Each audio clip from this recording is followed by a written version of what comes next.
Hello and welcome to this instructional video about lead nurturing and management. So let's get started. Well, as you know, through our programs like Offers Plus and Roof, we actually identify who is selling in the area. So with our scoring, we actually score from 0 to 100 properties that are most likely to sell in the next year.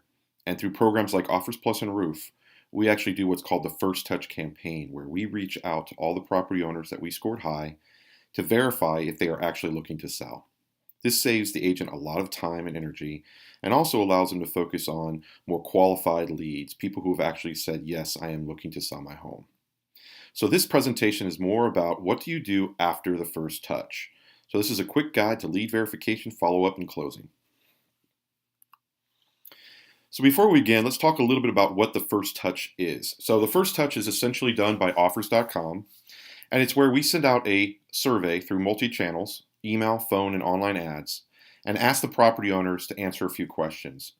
Once they've answered those few questions, that allows us to easily identify which ones are actually looking to sell in the next 12 months.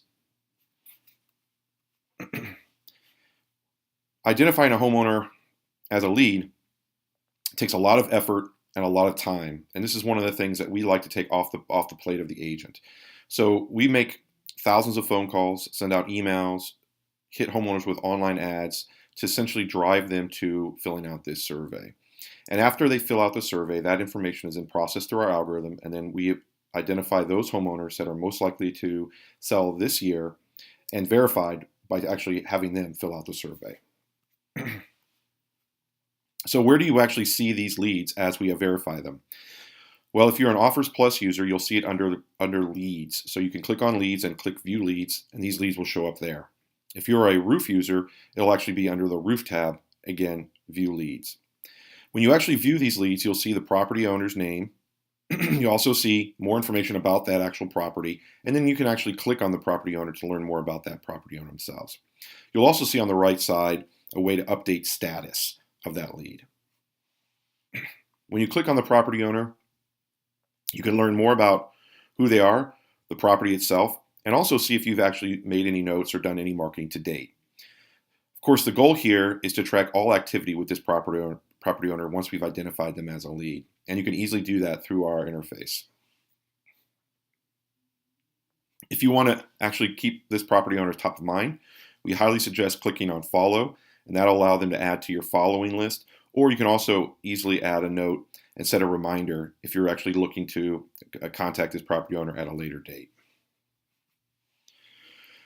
We want to encourage you to leverage our smart data before actually going out and reaching out to the property owner. We provide a lot of information about the owner that can help you craft the best message. So for example, if the property owner is an investor, you might want to craft a more investor-friendly package or content that you send out to them.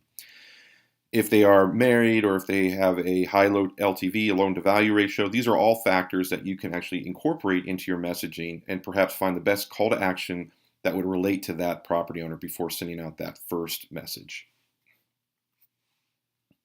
So let's talk about what we call the first impression by the agent. So we already talked about what the first touch is. The first touch is actually done by offrs.com. That's where we identify and verify that the homeowner is looking to sell. Now that we know the homeowner is looking to sell, it's your job to make the best first impression possible. So obviously, there's multiple ways to do a first impression. You can leverage any number of marketing channels, but we highly suggest first starting off by offering something of value. And so what we typically recommend is sending a handwritten letter accompanied with a package of some sort, perhaps a property report, neighborhood report, or something else that shows that you've actually taken the time and to investigate this person's property, and also more importantly, that you've done your best job of opening up the door and making a first good impression. Now, when you actually decide on sending a handwritten letter, you can obviously handwrite a letter, or you can use our tool set within offrs.com to generate that handwritten letter and print it out as well. Make sure you personalize your letter. Give them a reason to react. One of the biggest challenges is a lot of agents, when they see an opportunity to bounce on a lead, they use a too hard of a touch. They come at it very cold and not thinking through the idea that you're trying to build a relationship. So things that we do not recommend doing include things like calling the person or sending them information and asking them to sell their house and list their house right away with you without actually making your best effort to create a relationship and tell them why you're the best choice for their agent. The other thing that we don't recommend is throwing them in some type of generic pool at this point. You don't want to send them generic email newsletters or generic direct mails. You want to make sure you personalize the message. So you can go within offrs.com, craft up a nice little handwritten letter. We can digitally print it for you, and then package that on top of a property report or neighborhood report and send it to them in the mail. This shows that you've actually taken the time to learn about their property, offer some value, and quite honestly probably have done more effort and more work to this point than any other agent has done prior. Then obviously we want to wait for that mail to be delivered, and then we follow up with the second touch. One of the cool things about our next version of our product coming out pretty soon will be we'll include a property report, ability to download a property report and include it for you. And so the idea behind the property report is to really outline something that allows them to think about their property in more detail. Obviously, a lot of people kind of have an idea of what their home is worth, etc. But more importantly, you want to provide them a report that makes them think about, hey, is this the right time to sell? If I am looking to sell, wow, this agent really knows a lot more about my property than I did, and this neighborhood more than I did. And so they're probably most qualified to actually go out and find the right buyer. So by showing them that you have a thorough understanding of the property and the neighborhood is really kind of what the intention of the first impression is. It's also the permission touch, which means this is where you open the door and say, hey, look, I'm sending you information. I'm taking the effort of really offering you some value to earn the ability to actually pick up the phone and call you on the second touch. All right, so let's talk about the second touch, which we call first contact. So we talked about, obviously, the first touch, which is performed by offrs.com, then the first impression, which is the package that you sent them. And now that they received the package, now you have the ability to go out and do first contact. And really, this is a follow-up phone call that you're going to call them up and say, hey, I know that you received my package. I wondered if you had any questions, and I'd love to have coffee and talk more about it. So really, the follow-up phone call is really your effort to really try to push toward an appointment and drive toward a decision of whether this person's actually looking to sell tomorrow, in 30 days, in 3 months, or in a year. Of course, that timeline is going to affect how we continue to market to this property owner ongoing. But if this is something that's actually looking to list their property pretty soon, you want to really try to drive toward a listing appointment. Of course, if they don't answer the phone or for whatever reason you can't get in touch with them with the phone, we highly recommend just kind of stopping by and doing a door knock and saying, hey, did you get my kit? I was in the neighborhood walking around. I'd love to learn more about your property, and if you're interested in selling, I'd really like to earn your business. One thing that's very important as well is as you start getting more and more leads is updating your notes and the status of these leads. Making sure that you put in your recording each touch is kind of critical long term, because even though you might remember what you did today or next week or the week after, in 3 or 4 months you might completely forget when was the last time that you touched or reached out to this property owner and followed up with them. So we highly recommend updating the status of each lead and, of course, recording each touch right through our platform. It's real simple to do. You simply go in and add a note. Anytime that you send them an email, send a direct mail, phone call, all those touches can be recorded in our system. And that way you can make sure that you're on top of following up with each and every one of these leads. So now that you're first in the door, this is a big step.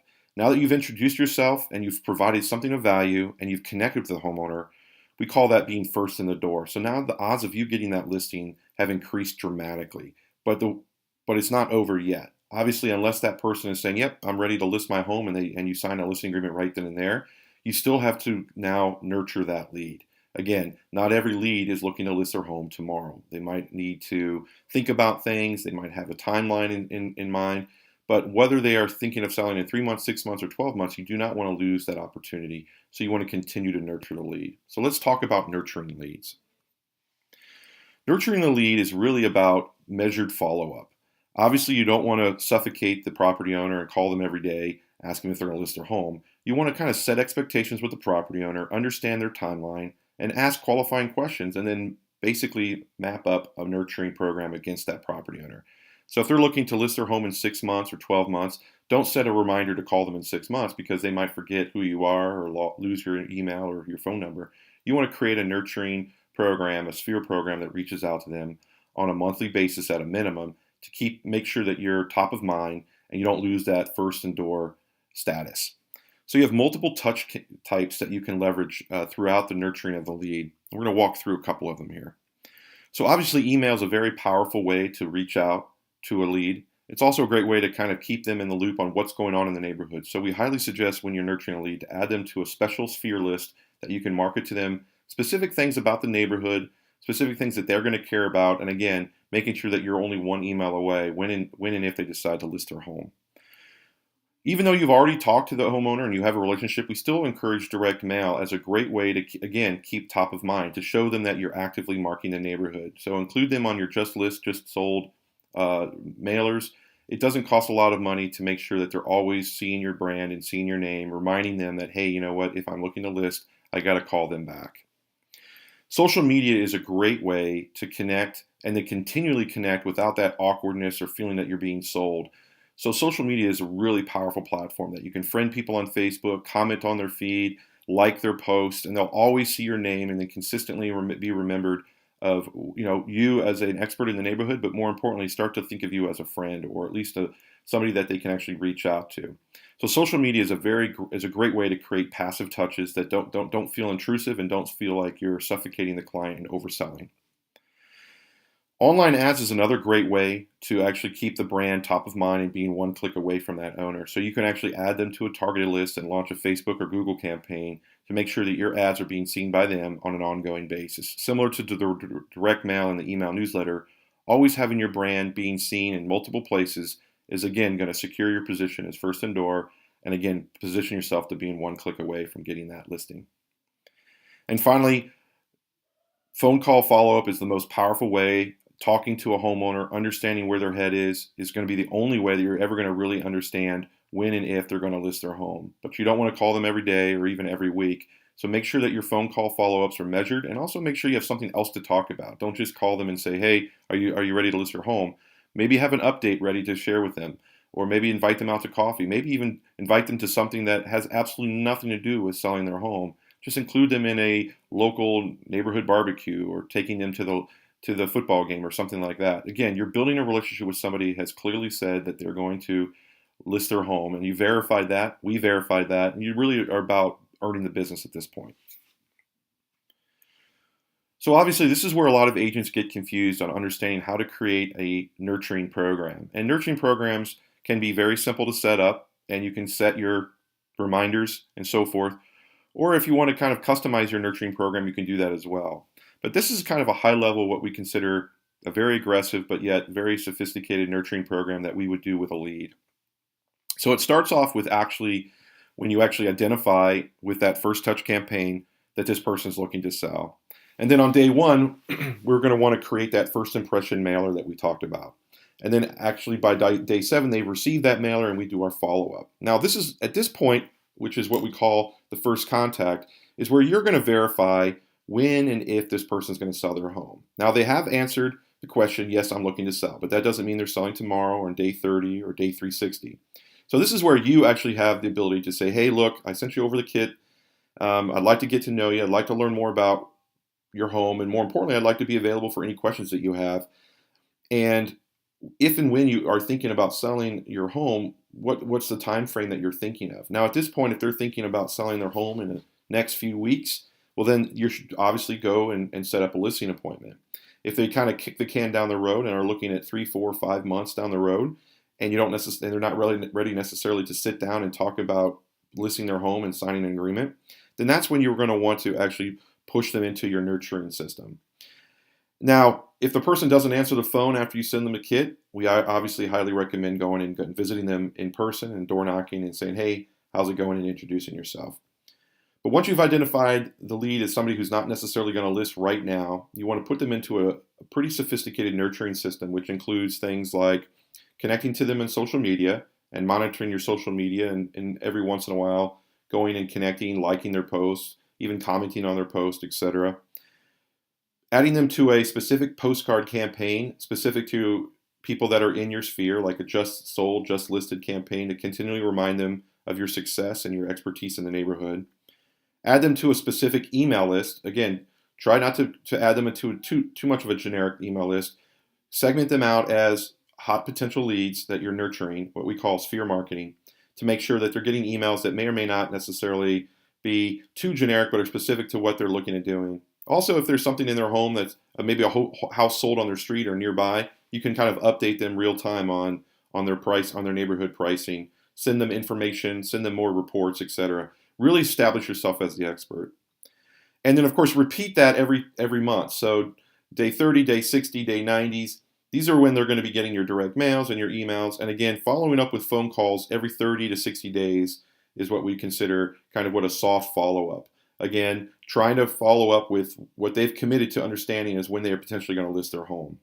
Seller leads do take time to nurture, and the sales cycle can be very long or very short. It really depends on the situation at hand. But making sure that you're first in the door and making sure that you constantly contact the homeowner is going to secure your position at a 70% plus likelihood of getting that listing. You just have to be patient and consistent with your marketing. And again, make sure that you're always one click away. It's very important to continually to market to these homeowners. They are looking to sell, and when the time is right, if they don't have your information at arm's length, then you're going to lose that position as being first in the door. So at this point, thank you so much. Obviously, this is a great way to begin to think about how to nurture and manage your leads. And if you have any questions whatsoever, please email us at support@offrs.com. We're also going to be holding numerous webinars and training series about this topic. And I hope this information was very valuable and helps you understand how to nurture your leads. Thank you.